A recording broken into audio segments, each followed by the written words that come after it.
Salut à tous, bienvenue, c'est Jean-Mi. Aujourd'hui, on va parler d'un jeu qui repose sur une idée qui est presque paradoxale.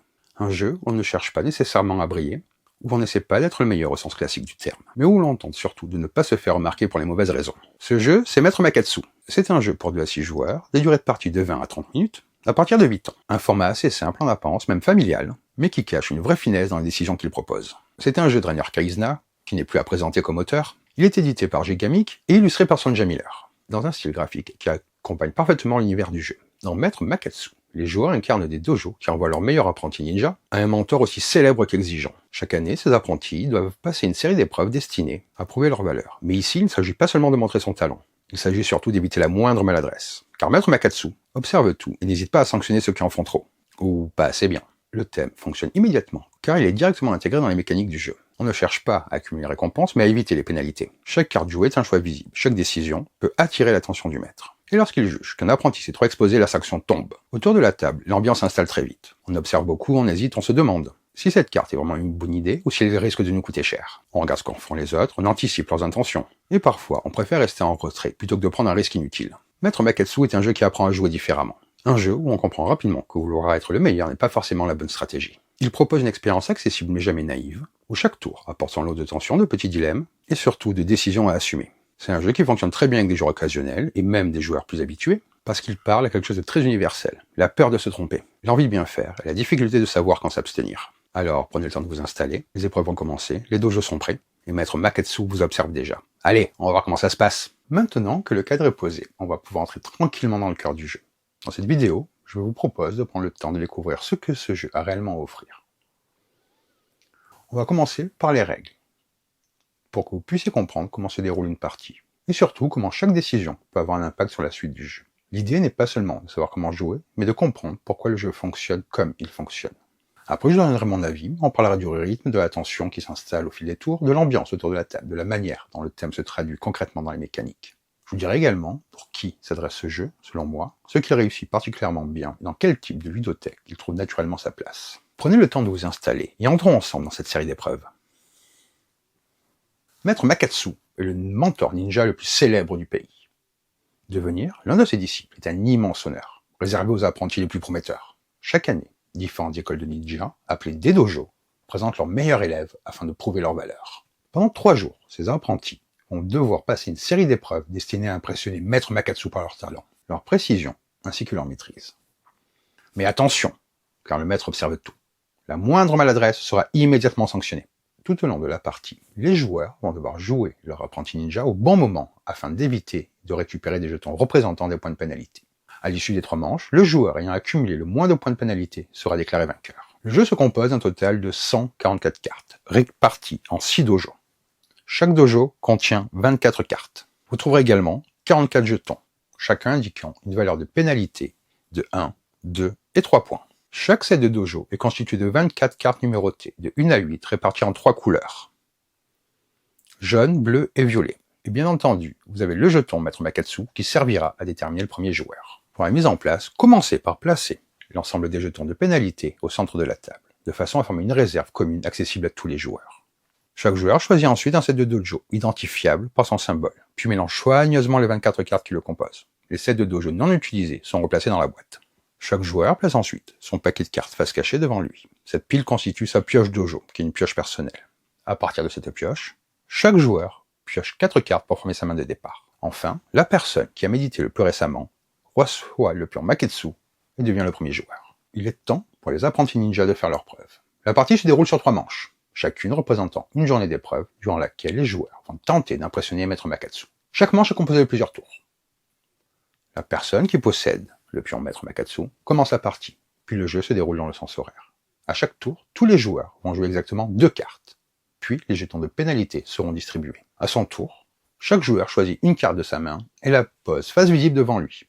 Une fois la première carte jouée, c'est au joueur situé à la gauche de faire la même chose, et ainsi de suite, jusqu'à ce que tous les joueurs aient posé une carte. Lorsque tout le monde a joué sa première carte, chaque joueur pose alors une deuxième carte, toujours dans le même ordre. Cette seconde carte est placée légèrement en dessous de la première, de manière à ce que les valeurs des 2 cartes restent bien visibles. Une fois les 2 cartes jouées, il reste normalement 2 cartes en main à chaque joueur. Ces cartes ne sont pas conservées en main. Chaque joueur place ces 2 cartes restantes, face cachée, à côté de sa pioche dojo. Elles constituent sa réserve de ninja, et seront utilisées lors de la manche suivante. Il est important de noter que les cartes placées dans la réserve de ninja ne peuvent jamais être consultées ni par soi-même, ni par les autres joueurs. Prenons un exemple, que ce soit plus clair. Imaginons, j'ai déjà joué cette carte, les autres joueurs en auraient posé également, bien entendu.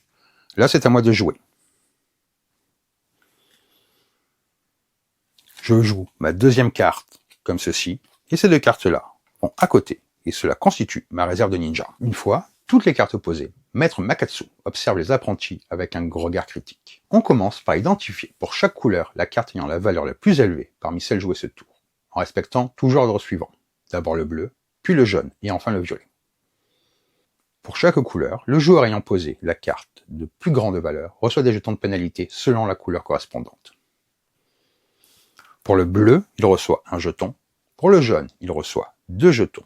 Pour le violet, il reçoit un jeton et récupère le pion Maître Makatsu. Si plusieurs joueurs ont joué la même valeur la plus élevée dans une couleur, c'est la personne qui a posé cette valeur en dernier qui reçoit les jetons correspondants.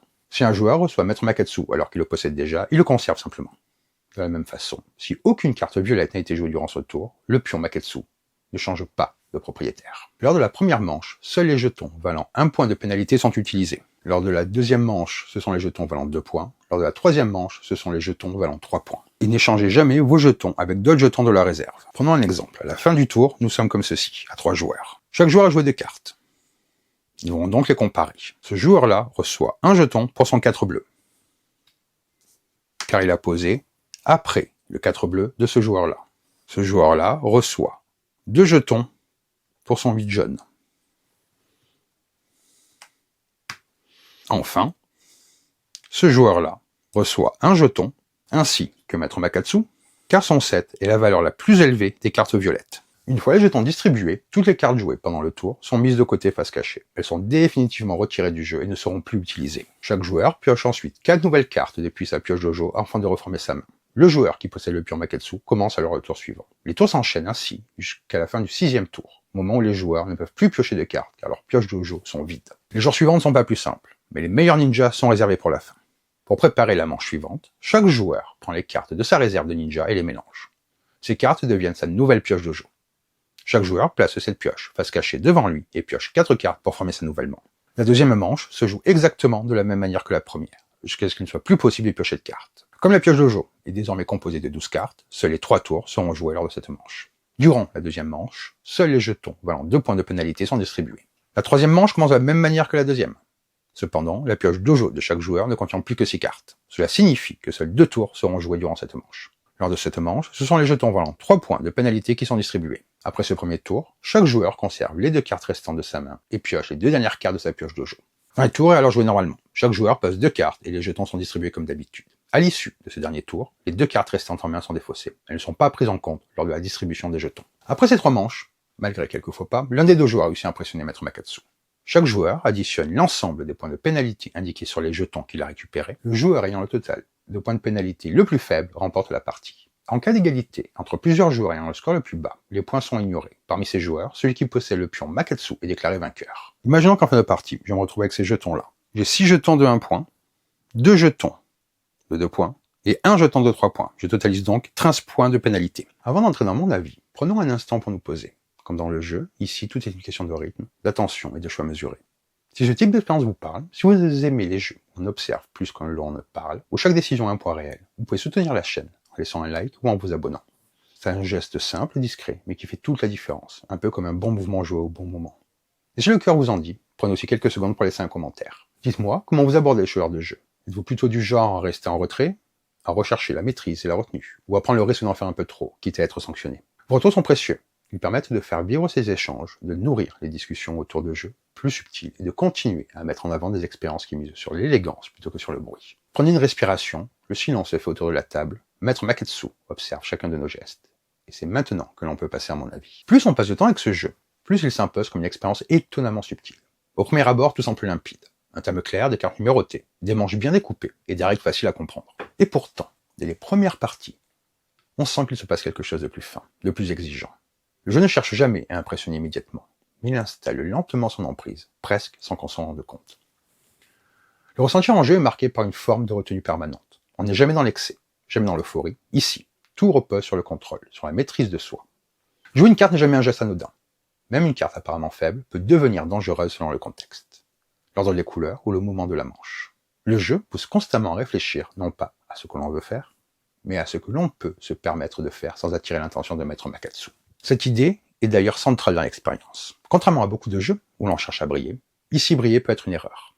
Être le meilleur au mauvais moment est souvent synonyme de pénalité. Cette inversion de logique est extrêmement intéressante, car elle force les joueurs à revoir leurs réflexes. On apprend à jouer contre soi-même, à freiner ses élans, à accepter de perdre une opportunité pour éviter une sanction plus lourde. La tension qui se dégage du jeu est constante, mais jamais écrasante. Elle est douce, presque feutrée, et s'installe dès la première manche. Chaque tour est un petit moment de suspense. On observe les cartes déjà posées, on essaie de deviner ce que les autres vont jouer. On hésite longuement avant de poser sa propre carte. Puis vient la distribution des jetons, ce moment précis où tout se fiche quelques secondes avant que le verdict ne tombe. Ces instants sont courts, mais ils concentrent toute la nervosité du jeu. Le rythme est particulièrement bien pensé. Les tours s'enchaînent rapidement, ce qui évite toute lassitude, mais la réflexion reste omniprésente. Le jeu ne demande jamais de calcul complexe, mais une attention constante. Et surtout, il sait se renouveler au fil des manches. La première manche permet d'entrer dans le jeu, de prendre ses repères. La deuxième resserre les choix, réduit les marges de manœuvre. La troisième, enfin, est souvent la plus tendue, la plus incisive, celle où la moindre erreur peut faire basculer toute la partie. Autour de la table, on est rarement dans le bruit ou l'excitation. Le jeu crée plutôt une atmosphère de concentration, presque de respect. Les joueurs parlent peu, mais chaque geste est observé. Les réactions sont souvent discrètes. Un sourire en coin, un soupir, un regard appuyé. Cette ambiance fonctionne parfaitement avec le thème des épreuves ninja, où l'on est jugé sur sa maîtrise et sa discipline, plutôt que sur ses actions spectaculaires. La cohérence entre la mécanique et le thème est remarquable. Tout fait sens. Le fait que Maître Makatsu sanctionne les cartes les plus fortes, que les égalités soient départagées par l'ordre de pose, que le pion circule et influence la partie, tout cela renforce l'idée d'un maître exigeant, attentif aux moindres détails. Même la structure en 3 manches, de plus en plus courte, évoque une sélection progressive, où seuls les apprentis les plus constants peuvent espérer l'emporter. Sur le plan d'accessibilité, le jeu est exemplaire. Il peut être expliqué rapidement, même à des joueurs peu habitués aux jeux de société modernes. Les règles sont claires, logiques et faciles à mémoriser. Mais cette simplicité n'est jamais synonyme de superficialité. La courbe d'apprentissage est réelle. Les premières parties servent souvent à comprendre ses erreurs, à réaliser qu'on a pris trop de pénalités, à identifier les moments où on est trop gourmand. Puis, progressivement, on apprend à mieux lire le jeu, à anticiper davantage, à temporiser. La gestion de la réserve de ninja est l'un des éléments les plus malins du jeu. Le fait de mettre de côté des cartes sans jamais pouvoir les consulter ajoute une tension supplémentaire. On sait que les cartes reviendront plus tard, mais on n'est jamais totalement sûr de leur contenu. Cela crée une forme de brouillard stratégique très intéressante, qui empêche toute planification trop rigide et oblige à s'adapter en permanence. Leur jouabilité est excellente. Même si la structure de la partie est toujours la même, les décisions prises par les joueurs rendent chaque partie différente. Les interactions, les choix de tempo, les prises de risques et les erreurs, tout cela crée des dynamiques uniques. Le jeu donne très souvent envie d'enchaîner les parties, ne serait-ce que pour corriger ce que l'on estime avoir mal joué précédemment. Concernant le public, le jeu est étonnamment polyvalent. Il conviendra très bien à des joueurs occasionnels, grâce à sa durée courte et ses règles accessibles. Il séduira tout autant des joueurs plus expérimentés, qui apprécieront la finesse des décisions, la lecture du jeu adverse, ainsi que la gestion du risque. Il fonctionne particulièrement bien avec les joueurs qui ont une jeu d'observation, de timing et un brin de psychologie. C'est aussi un jeu qui trouve facilement sa place dans une ludothèque. Il peut servir d'ouverture de soirée, de transition, ou devenir un titre que l'on reçoit régulièrement pour des parties rapides mais intenses. Il ne fatigue jamais car il ne repose pas sur la surenchère, mais sur la justesse de ses mécaniques. En conclusion, le jeu propose une expérience à la fois élégante, tendue et profondément cohérente. Il réussit à recréer une vraie profondeur stratégique avec des règles simples et un format court. C'est un jeu qui récompense la patience, l'observation ainsi que la maîtrise de soi. Un jeu où savoir se retenir est souvent plus important que savoir briller. Une réussite discrète, intelligente et durable, qui mérite pleinement qu'on prenne le temps de s'y plonger. Donc voilà pour cette vidéo, j'espère que ça vous a plu. Et sur ce, je vais vous dire bonne partie et bon jeu.